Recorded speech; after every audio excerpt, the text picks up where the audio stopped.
Hey guys, Peter here to tell you about the latest from Periphery, Periphery 5, Djent is Not a Genre, out March 10th on 3 Dot Recordings. This album has 9 tracks, 76 minutes in length, and this is the band's 7th full-length studio album. They are an American progressive metal band. As far as the design is concerned, I felt like this album was very chaotic. More often than not, I had to take 2 steps back before I could take a step forward. And when this starts to happen quite frequently throughout the entire duration of an album, you feel a little bit lost. The album becomes quite choppy from song to song. It's really hard to find the connection between these tracks and understand exactly what is the purpose of the album. Where is this record taking me? I honestly felt like an album like this, an album that is very diverse, that has a lot of movement within the songs from song to song, would have been better, or at least from my point of view, would have been easier to digest if some of the tracks would bleed from one into the next, allowing you to see a little bit better the continuation from song to song, allowing you to see a little bit better the forest from the trees. And the way that it sits is just too chaotic for me, and it makes the overall experience of listening to this album a little bit cumbersome at times. As far as the sound is concerned, I think progressive is a good way to describe it, because this album has a little bit of everything.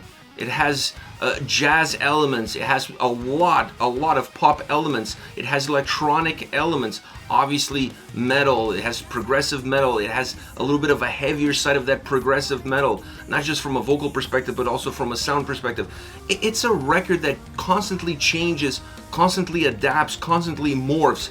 I wanted to see the album sound-wise piggyback a little bit more of that jazz element that Wildfire, the opening track, offers. I honestly thought having that song as the opener and having that saxophone section in it would be a little bit of a prelude of what we were going to get throughout the entire album, allowing that sort of sound, that sort of atmosphere to peek in and out of songs, and maybe creating that as the red line that connects the entire album, allowing all the chaos that exists around it to exist in a much better way, in a much better defined way, with those jazz elements kind of connecting the dots and taking the listener across.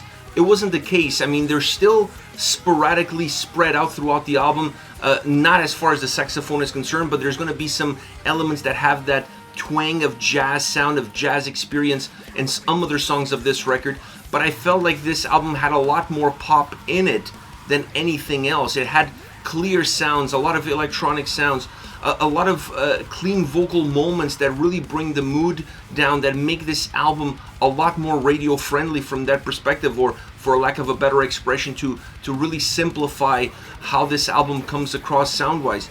And while that allows the record to feel somewhat connected, I don't think it's enough to really give it the spinal cord that the album needs. Because the album is still heavy at times. There are still some songs on this record that have even some elements of brutality in them, both vocally and musically. But that heaviness that the overall record holds is not enough to dilute completely the pop elements that almost become the spinal cord of the album. And in my humble opinion, the jazz elements would have been better incorporated in that spinal cord, still using those pop elements, but as an add-on to the overall sound experience that this record could have.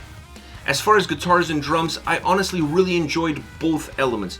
The drums on this album have a very full sound. They feel thick, but not empty in that thickness, so they have substance, which was a really interesting element because it added a little bit of warmth to how this album feels, incorporating really well with the jazzier side of the album, incorporating really well with the heavier side of the album, not necessarily as impactful in the more clean pop side of the sound experience. But overall, I really enjoyed the drum sound, as I did with the guitars. The guitars are incredibly played, incredibly executed on this record, and if you take them out of the context of the album and you analyze this record just from a pure guitar playing point of view, this is a really phenomenal album. Very technical at times, simplified at others, with a lot of texture, with a lot of layers in the guitar sound in terms of the experience that they offer. The impact that they have in the atmosphere of the songs is incredible. How they dictate the ebbs and flows of the tracks, within the tracks, from track to track, is outstanding. So the guitar sound, it's really well placed and really well executed, and it's definitely one of the highlights of the album, with the other one being the vocals. The range is phenomenal, the performance is phenomenal.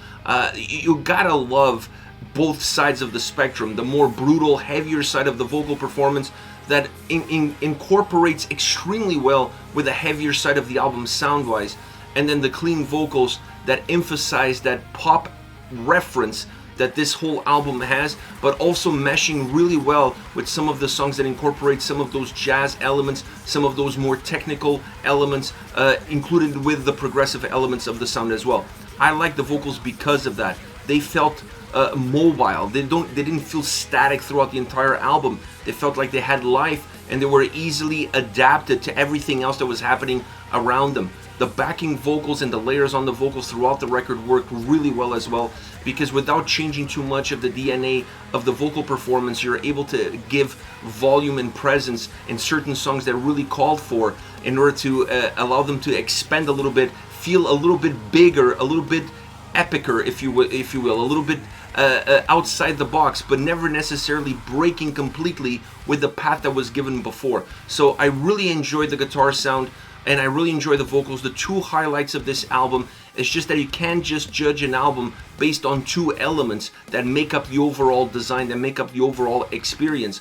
This is one of those records that I can appreciate the musicianship behind the album, but I felt like I was walking around in circles while listening to it. It just didn't give me a sense of direction. It's a good album with great elements, outstanding elements, but when you put them all together, I felt like I just didn't know exactly where was it going.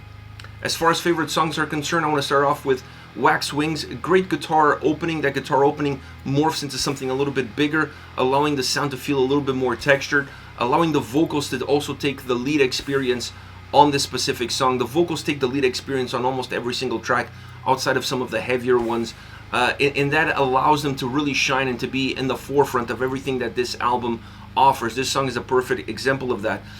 It's a song that has some heavier moments, some more pop element moments, but the guitar sound really allows the listener to be immersed in it, in the experience of listening to it and where the song is going to take you. The piano bridge in the middle is outstanding. It brings a little bit of melody, it brings a little bit of melancholy, it mixes the two, and it's going to make you feel differently depending on what kind of emotional baggage you're bringing into the listening experience. Moving into the second portion of the song, the track becomes more intense. Not necessarily heavier, but just a little bit more, because it's not a heavy song all around. There are some parts that have a little bit more of a bite. You could say that the second half of the song has a little bit more of that bite. It feels like it has a little bit more intensity, a little bit more strength, and you see that in the bigger sound that it offers. And then it has an outstanding solo that just, encapsulates all the dynamic pieces that make up this track. Next, you have Everything Is Fine, which is a very interesting song because nothing about this song feels fine. I mean, this title of this track is the complete opposite of the experience of listening to the song, of the sound, of the vocals, and the lyrical content. I like that idea of creating, it's almost like when you ask someone if is everything okay, and they tell you everything is fine, but they tell you with a very angered demeanor, so you can tell that what they're saying doesn't really match how they feel. This track is exactly that, but in a musical way. So it's one of the heaviest tracks on the album. I would put it in the top 2 heavier songs that this album offers, and that allows you to feel the heavier side of the band as well, both musically and vocally. Really well represented in the overall aggression and the super intensity that this song has. Some djenty guitar sounds in this track to kind of dilute a little bit of that heaviness, or not to allow you to have a song that's purely heavy and aggressive from start to finish. Those djent elements really allow the sound to lose a little bit of that edge and become more melodic, become a little bit more technical, allowing you to breathe a little bit in this song, allowing you to go up for air a little bit, but all around definitely one of the heavier tracks that is offered on this record.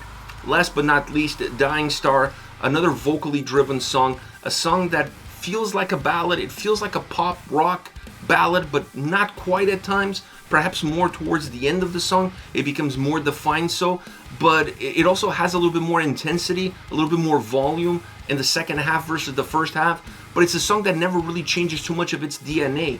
It changes very subtly. The clean vocals are definitely one of the beauties of this track because it allows you to feel the emotion of the lyrics and the song, and how the music behind those vocals allow them to become a little bit more in the forefront. It allows you to feel them just slightly better, almost like you can touch it. So it's a very interesting song from that perspective because it feels stripped down at times, emotionally stripped down, or emotionally naked, if you will. It's a track that doesn't really hide how it feels and how it makes you feel. And it's definitely a song that progresses from beginning to end in a very subtle way. So if you're listening to this song at the beginning and then you realize how it ends, you can see the difference between the 2 points. But when you're listening to it, that gradual movement is very gradual. So it's not jarring. It allows you to kind of take the right steps in the right direction so that you can grow and evolve as the song grows and evolves as well. This is it, Periphery with Periphery 5, Djent is Not a Genre, out March 10th on 3 Dot Recordings. Let me know your thoughts on the band, on the singles. Use the comment section below. I'll be reading those and getting back to you. Take care, guys.